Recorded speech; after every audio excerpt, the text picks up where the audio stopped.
क्या देख रहे हो? अम्मा बाजी का सामान जा रहा है। जी उनकी परसों शादी है ना। अम्मा बाजी तो पूरा घर ही लेके जा रही हैं। सिर्फ घर ही नहीं लेके जा रही, बाकी सब कुछ। लेकिन इतना सब कुछ देने की वजह? ताकि उनके शौहर को कुछ खरीदना ना पड़े। लेकिन ये तो गलत है ना। पता नहीं लड़की के घर वाले इतना सब कुछ कैसे अरेंज करते होंगे। बेटा ये सब कुछ जहेज के नाम पर किया जाता है, जो कि एक लानत है। लानत तो कोई लेना पसंद नहीं करता। लेकिन ये लाना सर को खुशी खुशी लेता है। बेटा उन्हें समझना चाहिए कि वो लड़की के साथ साथ सामान भी लेते हैं। वो अपनी बेटियों से तंग होंगे। लेकिन क्यों? कि सामान दे दिया है, अब दोबारा ना आए। बेटा ये हमारे मुआशरे का अलमिया है कि जहेज दे देते हैं, हिस्सा नहीं देते। तो मामा आप जहेज में क्या लाई थी? एक सुई भी नहीं। वाकई? बिल्कुल मेरा बेटा, जहेज देने को हमने फर्ज समझ लिया है, जबकि हिस्सा देना चाहिए और इसकी माफी नहीं है। तो जहेज के बजाय बेटी और बहन का हिस्सा आम करना चाहिए। बेटी या बहन को जहेज देने के लिए बाप और भाई मकरूज हो जाते हैं, जबकि अगर वो ये रवायात तोड़कर बहन बेटी को हिस्सा दे तो फर्ज अदा करके वो दुनिया और आखिरत में सुरखरू हो जाएंगे। और बेटियों को भी बाप और भाई पे जहेज का बोझ नहीं डालना चाहिए। जी, क्योंकि घर की बेटियों को एहसास करने वाली की नजर से देखा जाता है और जहेज बनाते वक्त उनका एहसास अपने बाप और भाई के लिए काबिल दीद होना चाहिए।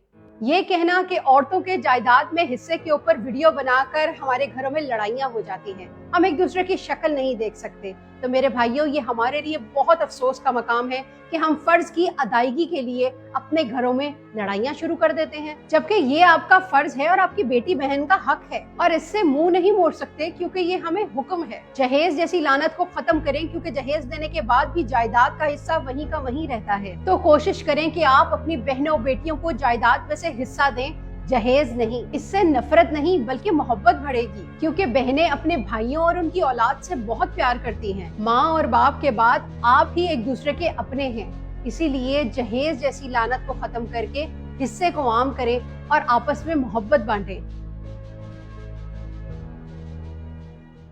नहीं लेने दूंगा। क्यों भाई? मेरी चीजें हैं। मुझे मामा ने कहा है। लेकिन मुझे नहीं देनी। मोहम्मद शहीर, जी मामा। जो कपड़े और जूते छोटे हो गए हो जल्दी से निकालो। मामा वो सब किसको देने हैं? सादिया आंटी को। लेकिन मैंने उन्हें कुछ नहीं देना। क्यों बेटा? अपनी चीजें सिर्फ अपने कजन्स को दूंगा। बेटा आपके कजन ऐसी सारी चीजें खरीद सकते हैं, लेकिन सादिया अपने बच्चों के लिए ऐसे कपड़े जूते नहीं खरीद सकती। निकालो सब, जबरदस्ती उन जूतों में पाँव डालते हो। पता नहीं कैसे रखेगी वो मेरी चीजें। जिनके पास नहीं होता वो ज्यादा कदर करते हैं बेटा। चले आप कहती हैं तो दे देता हूँ। शुक्र है अकल आई आपको। ये मेरा खाना है। नहीं बेटा ये सादिया का है। ये तो देसी घी वाली रोटी है। जी तो नौकरों को अपने जैसा खाना कौन खिलाता है? क्यों वो इंसान नहीं होते क्या? मामा कल का सालन दे दूं? नहीं बेटा, ताज़ा बनाया है वो दूंगी। जी अच्छा। लेकिन वो मुलाजिम है और गैर मुस्लिम भी। आप भूल रहे हो कि वो सबसे पहले इंसान है। जी बिल्कुल मेरे बच्चों, याद रखो एक मुसलमान अच्छा मुसलमान कभी नहीं बन सकता जब तक कि वो एक अच्छा इंसान नहीं है। एहसास करो, मजहब देखकर नहीं बल्कि इंसानियत देखकर, क्योंकि हमारा दीन हमें हुस्न सलूक और इंसानियत का सबक देता है। जरूरी नहीं कि जिनकी सांस नहीं चलती सिर्फ वही मुर्दा हो, बल्कि जिनमें इंसानियत बाकी ना रहे वो भी मुर्दों में शुमार होते हैं। अपने मुलाजमीन का ख्याल रखें, क्योंकि आपके साथ एक मुलाजिम नहीं बल्कि उनकी पूरी फैमिली जुड़ी होती है। मजहब में से खिदमत और इंसानियत निकाल दी जाए तो सिर्फ इबादत रह जाती है, और महज इबादत के लिए अल्लाह ताला के यहाँ फरिश्तों की कोई कमी नहीं। हमेशा शख्सियत बनकर जिए, शख्स बनकर नहीं, क्योंकि शख्स तो खाक हो जाते हैं और जिंदा हमेशा शख्सियत रहती है। इंसानियत वो चीज है जो दुश्मन को भी सहारा देने पर मजबूर कर देती है। दुनिया तालीम याफ्ता लोगों से तो भर गई मगर इंसानियत से खाली हो गई। पहले दो लोग लड़ते थे, तीसरा सुलह कराता था, मगर अब तीसरा वीडियो बनाता है। जब हमारा ज़मीर मलामत करना छोड़ दे तो समझ जाएं कि हम में इंसानियत खत्म हो चुकी है। जरा सोचें, क्या हम में इंसानियत बाकी है? छोटे, मेरी बात कान खोल के सुन ले। मुझे गाड़ी के ऊपर एक मिट्टी का जरा भी नजर नहीं आना चाहिए। जल्दी साफ कर गाड़ी, मैंने जाना है। जी बाजी, आप बेफिक्र रहें। ऐसी गाड़ी साफ करूंगा कि लश्कारे मारेगी। चल चल, अब ज्यादा मस्के ना लगा, सही तरह काम कर।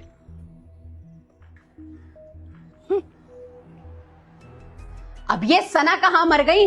ओ सना, मेरा सूट अभी तक इस्त्री नहीं हुआ, जल्दी ला, मैंने जाना है। जी बाजी, बस 5 मिनट दें, मैं लेके आ रही हूँ। फोन किसका आ गया? हेलो, हाँ हाँ मैं बस पहुंच रही हूँ, 10 मिनट में आ जाऊंगी, तुम टेंशन मत लो।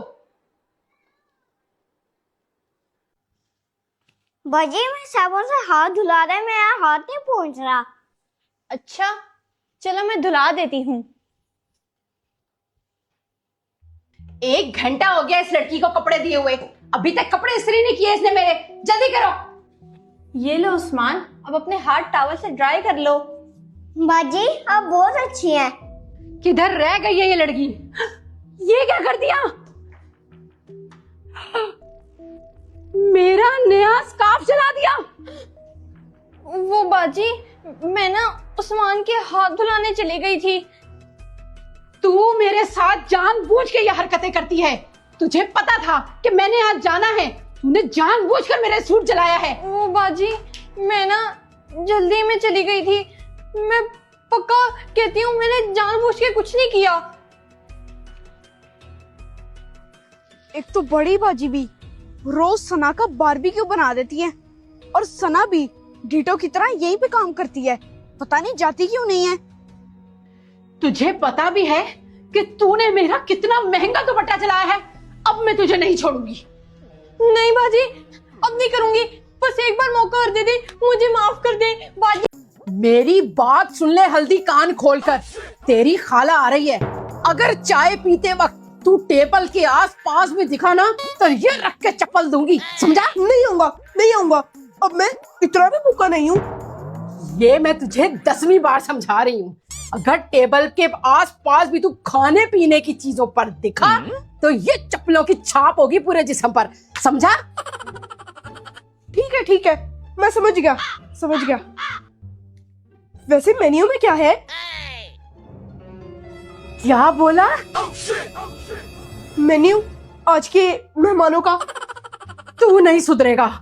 खिलाती हूँ तुझे चप्पलों का बारबेक्यू। ओह हल्दी, ये भी कोई पूछने वाली बात है? हमारा तो खानदानी मेन्यू एक ही होता है, समोसे और जलेबी। चुप कर जा।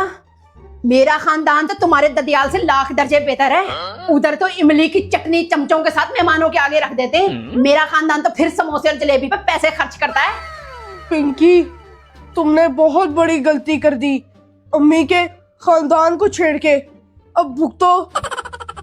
नहीं अम्मी जी, मुझे माफ कर दे, मैंने बहुत बड़ी गलती कर दी। ददियाल वाले तो बहुत ही बुरे। अब खुश? नहीं, अब सुन। जब आते हैं 10-10 जिन्हें इकट्ठे उड़कर आ जाते हैं, फिर खाना खाए बगैर जाते ही नहीं है। ये होते हैं मेहमान। लेकिन अम्मी, खाला भी तो अपने 6 बच्चों के साथ आती है, खा के भी जाती है खाना और लेकर भी जाती है। हाँ है, तू मेरे खानदान के निवाले गिन रही है।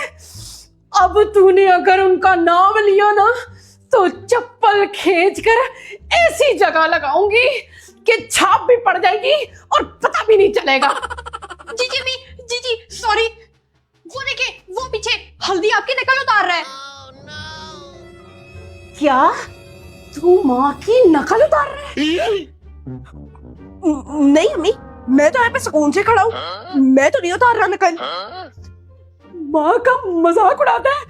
जिस दिन माँ नहीं होगी ना, तरसोगे माँ की आवाज को। क्या हुआ बच्चों, आप लोगों को मेरी न्यू लुक पसंद नहीं आई? मामा, आप तो बहुत अच्छी लग रही हैं। अब जाके पता लग रहा है कि हमारे घर का माहौल बदल रहा है। अब उल्टे मुंह की खाएगा पूरा खानदान, बाकी काम इसके बच्चे कर देंगे। अच्छा रिदा, बच्चों मैं चलती हूँ, काफी देर की आई हुई हूँ। अल्लाह हाफिज। मोहम्मद शहीर, मैं तो सालिया के घर जा रही हूँ, मेरा उससे मिलने का बहुत दिल कर रहा है। रुको कहने तापी, मैंने भी साथ क्या घर जाना है, अभी मामा से पूछ के आता हूँ। रुको मोहम्मद शहीर, कोई भी जरूरत नहीं है मामा को बताने की। वो मेरी आंटी के बच्चों को देखा है, वो अपने आप से सारे काम करते हैं, अपनी मामा से नहीं पूछते। ये भी ठीक है, फिर चलो। बस मैंने खुद को बदल लिया है। बच्चों के लिए तो सब कुछ होता है। अब बच्चे मुझे एक ही गेटअप पे देख देख कर थक गए थे। चलो मोहम्मद शहीर, कितनी देर लगा रहे हो? मैं तुम्हें बाद में कॉल करती हूँ। दोनों रुको जरा, किधर जा रहे हो? मामा, अब हम आपको क्यों बताएं? हर बात बताना जरूरी है क्या? मामा, अगर हमने आज अपनी लाइफ को चेंज ना किया तो फिर आगे सारी जिंदगी क्या करेंगे? हम लोग जा रहे हैं। ठीक है, अगर आप लोग ऐसा ही चेंज चाहते हो तो आपकी मर्जी। यस कायने तापी, चलो चलते हैं। Okay bye. ये सालिया की कॉल क्यों आ रही है? कायनात, ये सालिया की कॉल आ रही है। सालिया का फोन?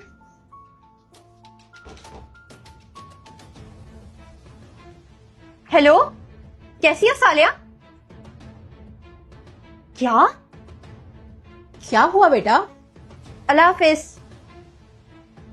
सालिया का भाई और कजन घर में बगैर बताए चले गए थे, लेकिन रास्ते से सालिया का कजन तो बुरी हालत में मिल गया है, लेकिन उसका भाई नहीं मिला।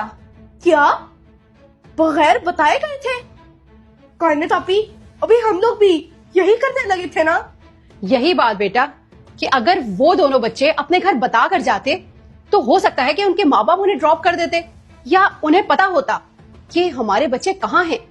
हमें तो मेरी बाजी ने कहा था कि ऐसा किया करो, उनके बच्चे भी यही करते हैं। इसमें गलत क्या है मामा? आप ही ने उनके कहने पे खुद को बदला और हम लोग भी उनके कहने पे बदल रहे थे। मेरी आंटी ने?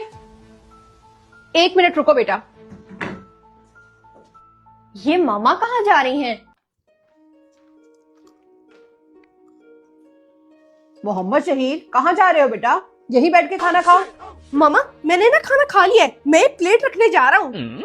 एक एक चावल का दाना साफ होना चाहिए, जाया नहीं होना चाहिए, समझे? जी जी मामा, सब साफ है। ये किसका फोन आ गया? मोहम्मद शहीद, मोबाइल पकड़ाओ मुझे। जी मामा, मैं अभी पकड़ाता हूँ। मामा, पप्पू की कॉल आ रही है। अच्छा, पकड़ाओ मुझे। अस्सलाम वालेकुम गुड़िया, क्या हाल है? ये पप्पू ने क्यों आज सुबह सुबह कॉल कर दी? अच्छा, चलो कोई बात नहीं, तुम भेज दो। हाँ हाँ, तुम बेफिक्र होके जाओ। किसको भेज दो? मामा, क्या आप भूल गई? आज हमने ट्रेम्पोलिन में जाना है। नहीं नहीं, हमने कहीं नहीं जाना, तुम पप्पू को भेज दो। चलो ठीक है, अल्लाह हाफिज। मामा, जब आपको पता था कि हमने जाना है तो आपको फुप्पो को मना कर देना चाहिए था। मामा, आज का तो हमारा प्लान था ना, उन्हें मना कर दे। बेटा, फुप्पो नहीं आ रही, उनका बेटा पप्पू आ रहा है। फुप्पो के इन लॉज में कोई इमरजेंसी हो गई है, 2-3 दिन के लिए जाना उनका जरूरी है। लो कायनात आपी, अब पप्पू भाई हमारे घर 2-3 दिन के लिए रहेंगे। चलो भाई मोहम्मद शहीर, अब आप अपनी खैर मनाओ, क्योंकि पप्पू भाई तो आपके ऊपर खमीरी रोटियां लगाने आ रहे हैं। नहीं, मैं उन्हें नहीं आने दूंगा। तैयारी पकड़ो, अब अपने मुंह पे तेल लगा लेना। खबरदार मोहम्मद शहीद, मुझे आपकी फुप्पो की तरफ से कोई शिकायत ना मिले, समझे? उसे मैं आने दूंगा, तभी तो आपको मेरी शिकायत मिलेगी। ये पप्पू कहाँ रह गया? आज हर सूरत मैंने इसको अपने घर में नहीं आने देना। मोहम्मद शहीद, ये दूध रखा है बेटा, पी लेना और अपनी स्टडी करो। जी मामा, पी लेता हूँ। ये पप्पू कहाँ रह गया है? कहीं घर ना पहुंच जाए। मोहम्मद शहीर, खैर तो है, किस टेंशन में हो? कुछ भी नहीं कह रहे था पी। लगता है कि आपको पप्पू भाई का बहुत बेसब्री से इंतजार है। ऐसी भी कोई बात नहीं है कायनात आपी। कितनी जल्दी में है ये लड़का। मुझे बाहर ही जाकर देखना होगा कि ये पप्पू पहुंचा कहाँ तक। कायनात, मेरा ख्याल है कि आज आप केक बेक कर लो, मैं ना हलीम और मटर वाले चावल बना लेती हूँ। क्या कहती हो? पप्पू जो आ रहा है। जी मामा, ठीक है, आप खाना बनाएं और मैं केक बना लूंगी।